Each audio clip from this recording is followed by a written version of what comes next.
Dobre, Európska centrálna banka tá ide úplne, ale že úplne aj celkovo Európa, nielen Európska centrálna banka, ale aj Európa ide úplne iným smerom, než celý svet, hej. Čiže všetci sa pozerajú na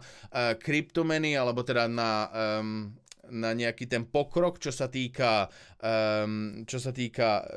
aj kryptomien, ale aj updateov, aj celkovo výpočtovej techniky, ale proste asi tu v Európe ideme trošička iným smerom.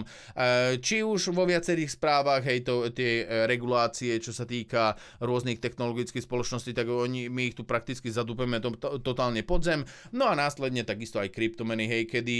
lídri Európskej centrálnej banky, hej, Villeroy, tak ten rozpráva, že to je proste, nám to prinesú tie kryptomeny obrovskú finančnú krízu, kdežto, hej, zatiaľ teda mám taký pocit, že kryptomeny nespôsobili žiadnu finančnú krízu, okrem teda obyčajných fiat peňazí, ktoré oni majú pod správou a oni riadia tie ekonomiky. Oni vedia zaradiť raz, dva krízu skrz toho, že to preháňajú. Plus, hej, najväčším prúserom je, že do novej doby nás idú posúvať starí ľudia. Nemám nič proti starým ľuďom, ale on nemusí riešiť dokonca ešte ani ďalší iPhone, hej. Čiže u neho tie technológie možno a u viacerých ľudí, našich zástupcov v Európskej únii sú proste v takom veku, že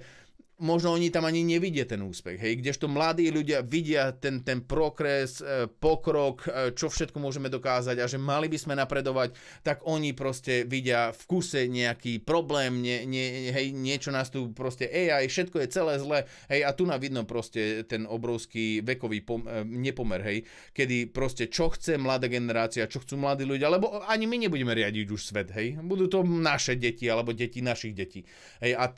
na tých sa treba pozerať, nie na dôchodkárov, ktorí proste čakajú, a teda on nečaká, keďže on má zarobenky, ale nie na ľudí proste, ktorí chcú len nejako dôstojne dožiť životík niekde, hej, si užívať tie korunky. Čiže